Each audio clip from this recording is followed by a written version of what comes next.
विधानं करायची, ही विधानं केल्यानंतर छत्रपती शिवाजी महाराजांच्या बाबत विधानं करायची, त्यानंतर पळवाट काढायची, हा आर्टिफिशियल इंटेलिजन्सनी मॉर्फ केलेला आवाज होता असं सांगायचं आणि मग पुन्हा पळवाट काढायची। आणि हे जर होत असेल आणि त्यात आजचा जर सेन्सॉर बोर्डाची विचारणा बघितली, एका सिनेमामध्ये एक कविता होती आणि ही कविता नामदेव ढसाळ यांची असं सांगितल्यानंतर जेव्हा प्रश्न विचारला गेला, जर सेन्सॉर बोर्ड विचारत असेल नामदेव ढसाळ कोण, तर मग हे अत्यंत दुर्दैवी आहे। हा सेन्सॉर बोर्डचा जो कोणी प्रश्न विचारणारा होता यांना खरं तर चपलेनी मारायला हवं, ज्या खुर्चीत ते बसले त्यानंतर त्यांना प्रश्न पडत असेल की नामदेव ढसाळ कोण आहेत, हा जर प्रश्न विचारला जात असेल आणि ती कविता काढायला सांगितली जात असेल तर खरोखर हे एक प्रकारे वेगवेगळ्या पद्धतीने हे सांस्कृतिक अतिक्रमण होतंय का? हे सांस्कृतिक नॅरेटिव्ह महाराष्ट्राचं जे एक बहुरंगी सांस्कृतिक नॅरेटिव्ह आहे हे पुसून एकाच अंगानं जाणारा सांस्कृतिक नॅरेटिव्ह देण्याचा प्रयत्न होतोय का, हे अनेक प्रश्न या निमित्तानं उपस्थित होतात। पण सातत्यानं अशा लोकांना पोलीस संरक्षण दिलं जातं, ह्याला राजाश्रय म्हणावा लागेल का? दुर्दैवानं जेव्हा ती एक क्लिप जी कथित कोरटकरांची जी क्लिप होती ती ऐकली, तर त्यामधलं एक वाक्य जे अत्यंत चिंताजनक आहे की माननीय मुख्यमंत्री महोदयांचा मी हस्तक आहे। पुढची सगळी वाक्य जी आहेत त्याच्या आधीचं हे जे वाक्य आहे, हे वाक्य अनेकांच्या खरं तर मनात अनेक शंका निर्माण करणार आहे। जर अशा पद्धतीनं हे होत असेल तर मग माननीय मुख्यमंत्री महोदयांची सरकारची एक नैतिक जबाबदारी निर्माण होते आणि या नैतिक जबाबदारीला सरकारनं जागायला हवं अशी आमची भावना आहे।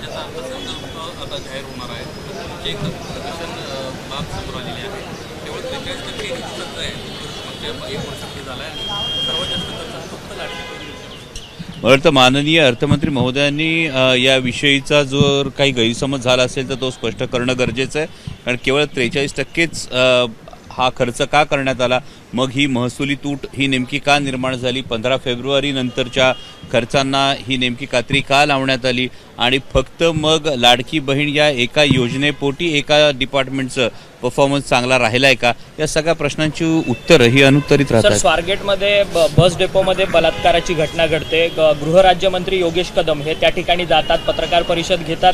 त्या पत्रकार परिषदेमध्ये त्यांचं वक्तव्य आहे की त्या महिलेने त्या तरुणाने आरडाओरड केली नाही, अशा पद्धतीचं फोर्स दिसला नाही, अशा पद्धतीचं त्यांचं वक्तव्य आहे। माननीय योगेश कदमजी यांचं हे अत्यंत अपरिपक्वतेचं हे वक्तव्य आहे, अत्यंत दुर्दैवी हे वक्तव्य आहे आणि अशा पद्धतीनं वक्तव्य करण्यापेक्षा खरं तर तिथली नेमकी कायदा सुव्यवस्थेची काय परिस्थिती होती याचा आढावा घेणं हे जास्त गरजेचं होतं। तिथले सगळे सीसीटीव्ही हे सुरू होते, कालच मी एका न्यूज चॅनलवर बघितलं, आकाशाकडे तोंड करून असलेला सीसीटीव्ही सुद्धा याच स्वारगेट स्थानकामध्ये होता आणि अशा पद्धतीनं जर इतकी असंवेदनशील वक्तव्य जर मंत्री महोदय करत असतील तर खरोखर दुर्दैवी आहे। परंतु सातत्यानं या जो दत्ता गाडे म्हणून जो आरोपी आहे या सगळ्या प्रकरणामधला, त्याला अटक जरी झाली असली तरी त्याचे जे फोटोज आहेत ते माऊली कटके जे शिरूरचे आमदार आहेत त्यांच्याबरोबर पण दिसतात आहेत, अशोक बापू पवार यांच्यासोबत सुद्धा त्यांचे फोटो दिसतात आहेत। यामध्ये या कार्यकर्त्याचे फोटो कोणाबरोबर दिसले म्हणून कार्यकर्त्याला पाठीशी घालण्याचा प्रयत्न झालाय का,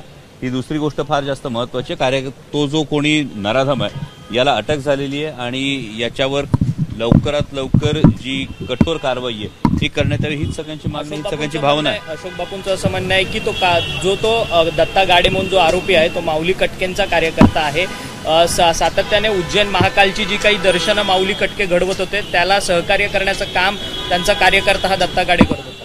तर यामध्ये कोणत्याही अपेक्षा हीच आहे की जेव्हा अशा पद्धतीचा गुन्हा झालेला असतो या गुन्ह्याला कुठलाही राजाश्रय न मिळता, कुठलाही राजकीय वरदहस्त न मिळता त्याला कठोरात कठोर शिक्षा झाली पाहिजे, ही गोष्ट जास्त महत्त्वाची। वाल्मिक कराडला VIP ट्रीटमेंट मिळते असा आरोप जो आहे तो संतोष देशमुख यांच्या कुटुंबियांनी लावलेला आहे, सातत्यानं मागणी करतात। जवळपास 70-72 दिवस झाल्यानंतर सुद्धा सरपंच संतोष देशमुख यांना त्यांच्या कुटुंबियांना न्याय न मिळणं हे अत्यंत दुर्दैवी आहे आणि अशा पद्धतीनं जर देशमुख कुटुंबियांची जर मागणी असेल तर माननीय मुख्यमंत्री महोदयांनी याविषयी स्पष्टीकरण देणं गरजेचं आहे की खरोखर VIP ट्रीटमेंट मिळते का, की कायद्यासमोर सगळे समान, हे जे आपलं सूत्र आहे, हे जे आपलं तत्व आहे, कोणाचेही राजकीय लागेबांधे न पाहता माननीय मुख्यमंत्री महोदय तेवढी कठोर पावलं उचलणार का, हे आता बघणं महत्त्वाचं आहे।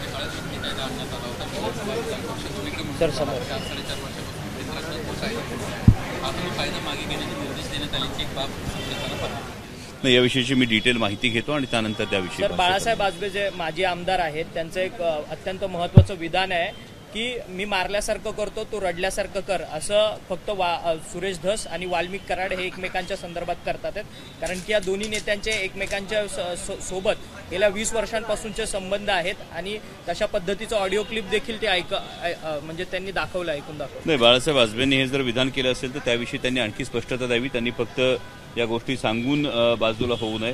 ते ज्या पक्षात आहेत त्याच पक्षाचे मंत्री आहेत, त्याच पक्षाच्या मंत्र्यांशी संबंधित असलेले हे सदर आरोपी आहेत आणि त्यामुळे मला वाटतं की बाळासाहेब आजबे यांनी याविषयी अगदी खुलासेवार जनतेच्या समोर येऊन हे खुलासेवार सांगणं गरजेचं आहे. थँक्यू. एबीपी माझा, उघडा डोळे बघा नीट.